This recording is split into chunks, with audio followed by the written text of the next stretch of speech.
Hello everyone, welcome to our presentation.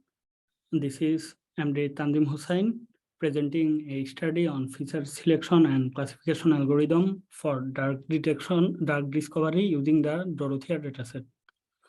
Before starting, let me first give you a quick overview of the things that we'll be going throughout the whole presentation. So first, we will introduce you to the dataset we use and the research problem we are trying to solve. Then we'll present you the classification algorithms and the feature selection techniques we used for our models. After that, we'll show you the results from our models with their significance. Finally, we'll provide the limitations of our work and the scopes for future works. So drug discovery is the process of finding new drugs that help combat diseases at a cellular level by performing analysis through clinical and computational methods. With the help of data science, scientists have aided in the process of identifying specific chemical compounds that can bind to a particular receptor in the body. The investigation of this capacity of binding is a crucial step in drug discovery. So the dataset we used for our study is a DOROTHEA dataset. The dataset was featured in the Neural Information Processing System NIPC 2003 challenges. It includes chemical compounds represented by structure molecular features that are to be classified as active or inactive, whereby active is defined as binding to an enzyme in the body called thrombin. It includes the key features.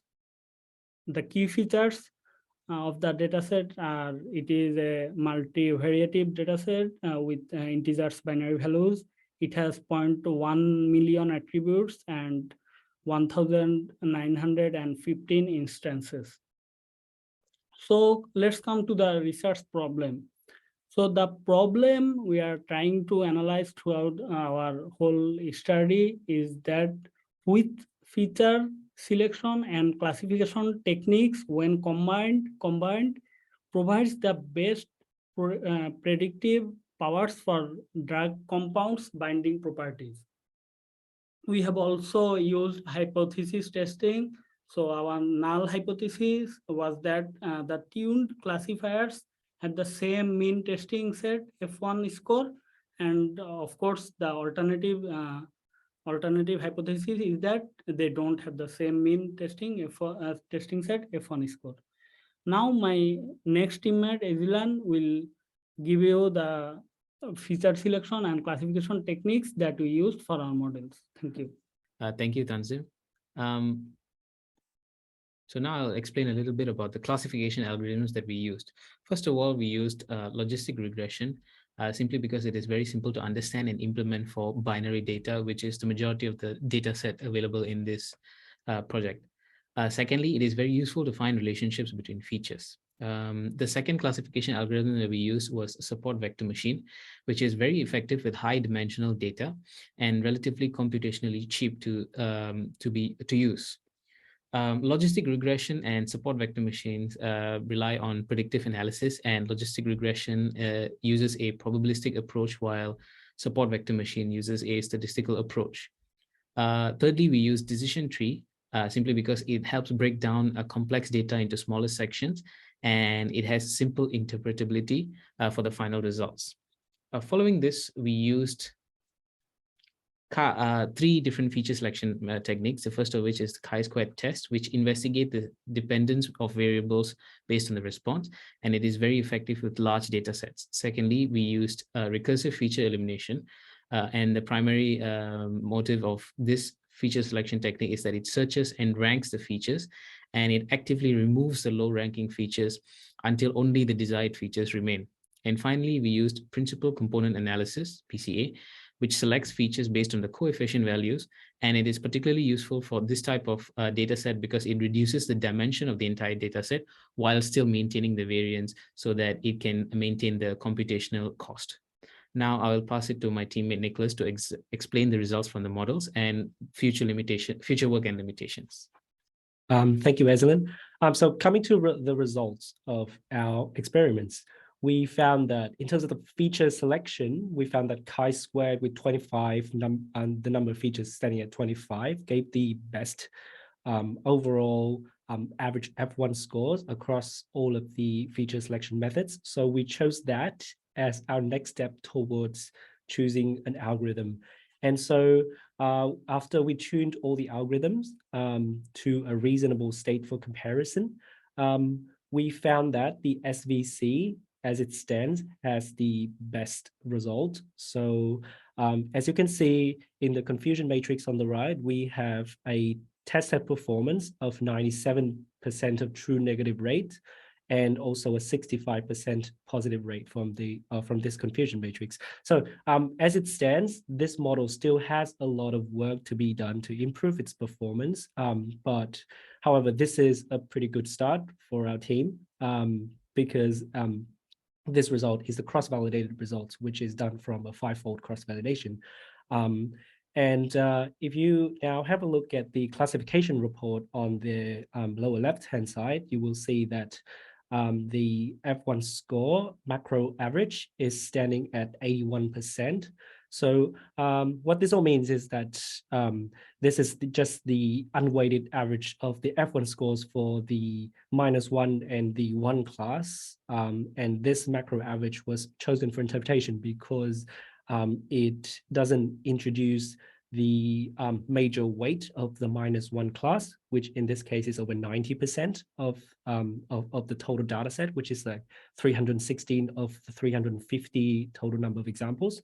So we don't want to introduce that into the average. So we just want to report the macro average, which is just the unweighted mean. Right. Coming over to our next slide for results from hypothesis testing. So in terms of the tuned classifiers, we initially we wanted to test if they perform on the same level, i.e. do they have the same means or not? And so for this one, we chose the ANOVA one-way ANOVA F-test because it is it's compatible for more than 2 samples, provided that these samples are independent samples. And it also assumes that these samples come from the same distribution.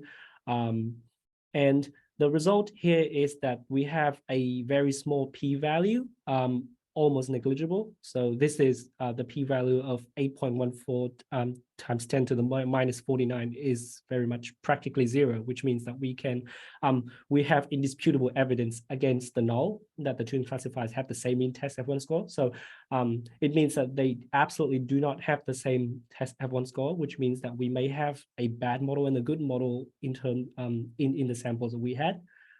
So what this all means, the feature selection methods, the classification reports, and the hypothesis testing, this all means that one of us is conditioned on the same feature selection settings, then different models are not comparable.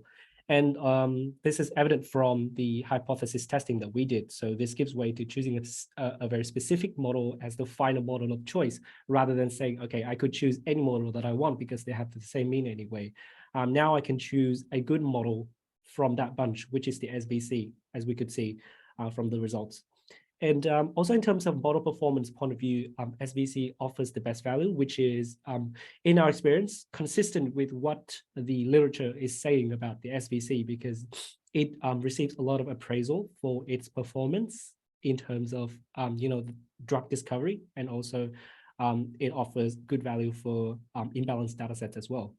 However, this doesn't really mean that in terms of feature selection, that other feature selection techniques won't yield better results, because as we were framing a research question, we realized that it is inherently a double optimization problem. It's choosing the best classification techniques and also choosing the best feature selection techniques. We can do one or the other, but not both at the same time, which is an inherent limitation of our work, which we will come to cover in the next slide. So in terms of limitations, the data is a very large data set which is in sparse binary matrix format. So there's not a lot of information in there that could be that could be exploited for the algorithms, which is very typical for data sets for like drug discovery data sets where we don't have a lot of information in there. In terms of the approach, as we said, that it's a very large data set. So time and computational efficiency is a major constraint. So we had to resort to very basic algorithms like the SVC, the logistic regression, and the decision tree. We didn't have time to go with a random forest. We did absolutely try the other algorithms such as the random forest, but it took too long. So we decided to leave it out. We can definitely, we also put it in the appendix in the report if you want to find more about that. And also the final point is what I mentioned in the last slide, which is the bias in terms of modeling, because, selecting feature selection methods before classification algorithms definitely introduced an angle of bias in here, because, different models behave differently with respect to, feature selection techniques. So you can do one or the other, but you can definitely not do both at the same time and hope for a good result, because this is just double optimization for you. So in terms of future work, we can try a different approach to modeling to counter the limitations in the last section, which is to test out more feature selection and also classification algorithms. Especially, we want to try something in the neural network family as well, because in the literature, they were proven to give good results. And also, as I said in the previous slide, algorithm selection and feature selection should not be mixed, because they are inherently two different problems. So that is it for our presentation. Thank you for your time.